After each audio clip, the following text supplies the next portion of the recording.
Today on In Grace, we're going to dig dinosaurs.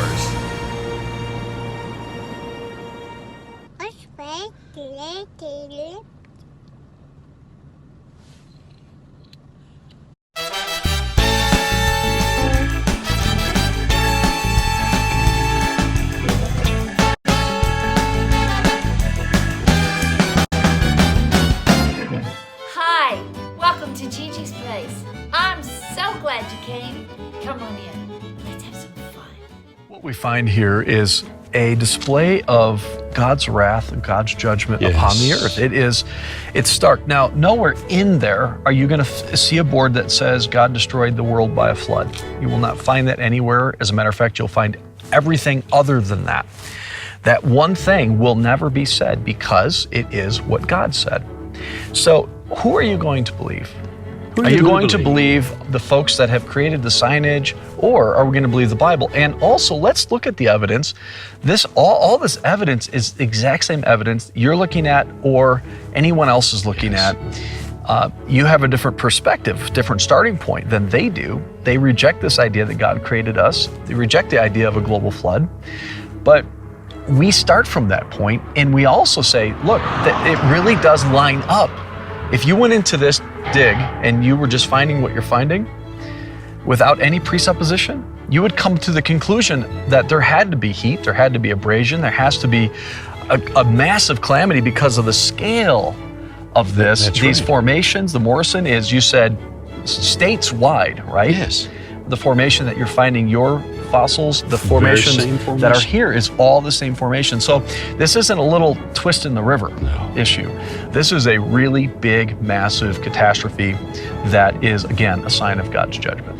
And we are not building our explanation on supposition or philosophy.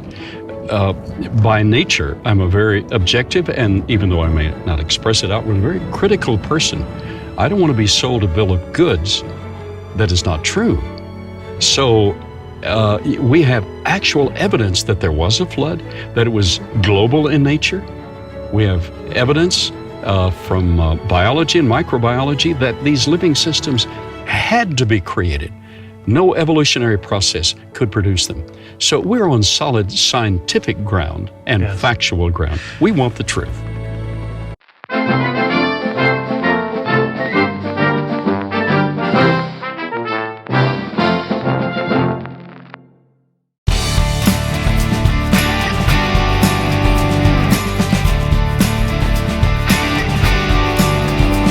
Your first try led by a little girl. Led by a little girl. Wouldn't you think there's God involved in this a little bit? Yes, God is involved in this because now at this one site, we've discovered 19 dinosaurs.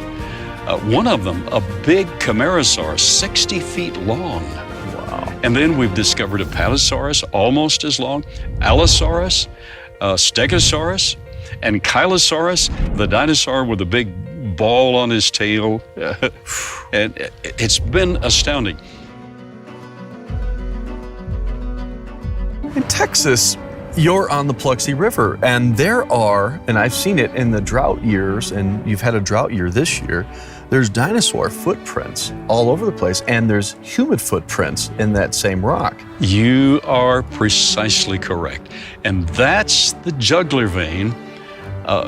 We've excavated over 600 footprints along the banks and on private property of the Paluxy River. Among them, over 90 human footprints. But if that is true, and it certainly is, because we have at the Creation Evidence Museum some of the original human footprints excavated on private property, and we've run spiral CAT scans through the rock to show they were not carved, they were not fabricated. Leading evolutionary scholars such as Stephen Jay Gould, Niles Eldredge, the world's leading evolutionary atheist of this generation, Richard Dawkins. Those men visited the museum when we were just a log cabin, and they had published in the technical and popular literature that if we could prove, if we could demonstrate that man and dinosaur lived contemporaneously, their words were, that would blow evolution out of the waters. And it does. But when they came, Stephen Jay Gould and Richard Dawkins came at the same time, When they saw the evidence, they couldn't controvert it. So they just said, impossible, and walked away. And even though they will not listen, because their hearts and minds are hardened, if man and dinosaur lived contemporaneously, creation is true. There is a God. We must give an account to that God. So their minds are disposed completely against it. But someone's listening. Someone is watching this telecast at this very moment, someone who needs this information. Woo! That was a lot of big words, wasn't it? It's a good thing that Gigi can type in the titles of what Dr. Baugh is saying, and my goodness, so many big words. And we got big words coming today too.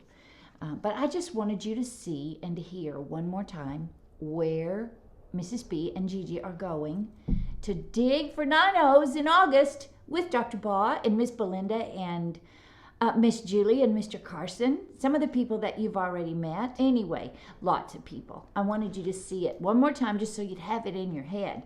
But do you remember the things that Dr. Baugh said about the dinosaurs, especially the ones that he named out specifically? Do you remember the Johnny Appleseed? Which dinosaur was that? Do you remember the tallest? Do you remember the smartest? Do you remember the longest? How about the smallest? I'm not even going to attempt. Well, yeah, I am. The Johnny Appleseed one is a Stegosaurus. The tallest is a Sauroposeidon protellus. Woo! The smartest is Acrocanthosaurus. The longest is Argentinosaurus. And the smallest is Gallionosaurus dorisi. Woo! Again, I say, wouldn't it be awful if that was your name and you had to learn to spell it before you went to school? Gallionosaurus. Yeah, that's why people name their children Tom and so forth. I'm putting my list right here, see? Okay, so today, as I promised, I'm going to read you from our beautiful little book by the Institute in Creation Research called Dinosaurs, and I'm going to read you what is a dinosaur. Oh, and something else too. So here we go. Dinos capture our imaginations. We love to see them in movies and books and museums. But what makes a dinosaur, well, a dinosaur?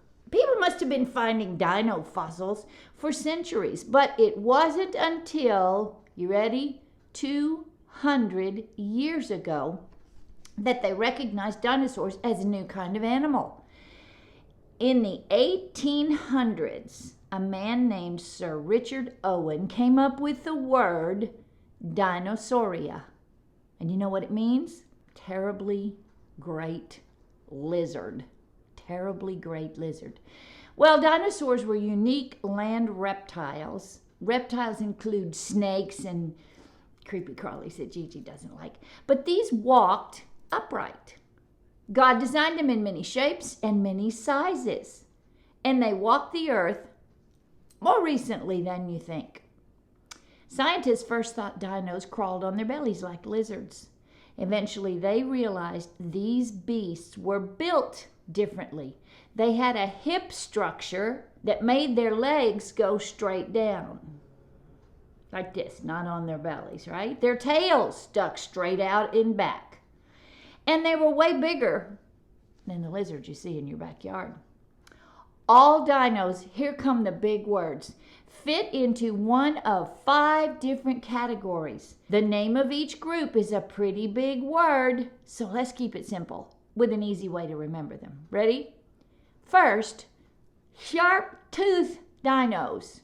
And the big word is, I think it's theropoda. We'll ask Dr. Baugh. Another one is long-necked dinos. And their word is sauropodomorpha.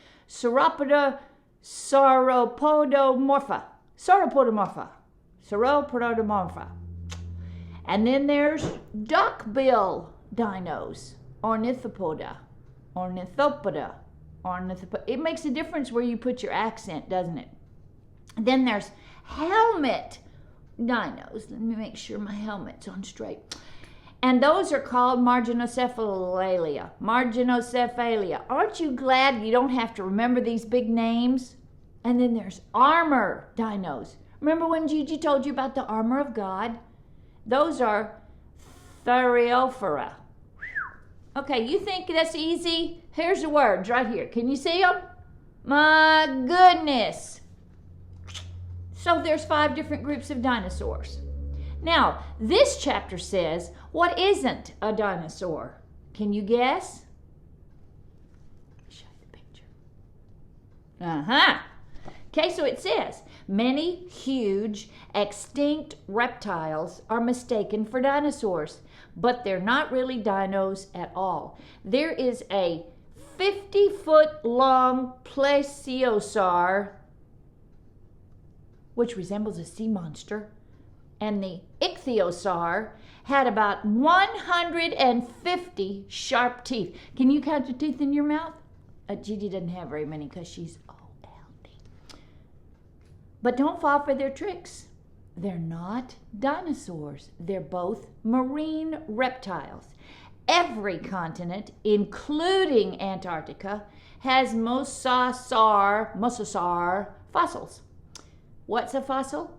Well, it's an animal or a plant that has turned into a rock. I believe Dr. Ball would agree with that. Maybe it might get a little more scientific if he told you.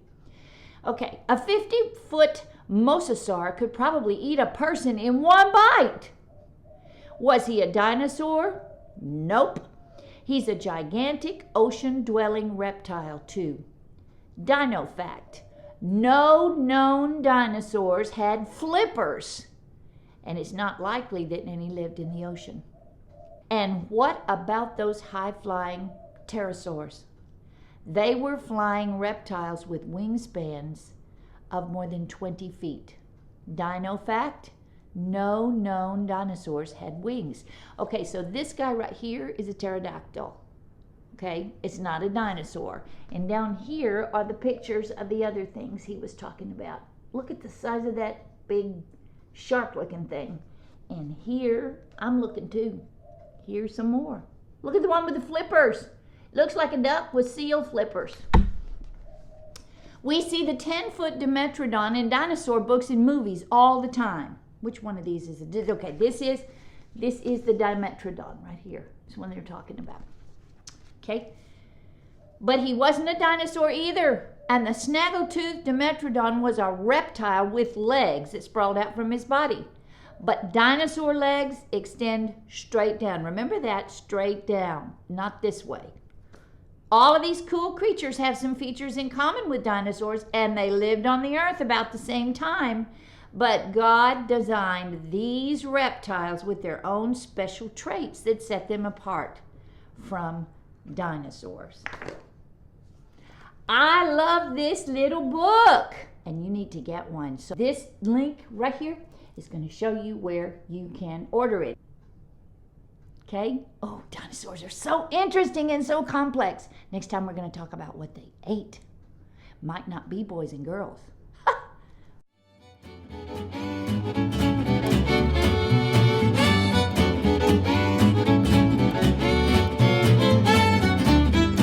Thanks for watching. See you next time on Gigi's Place.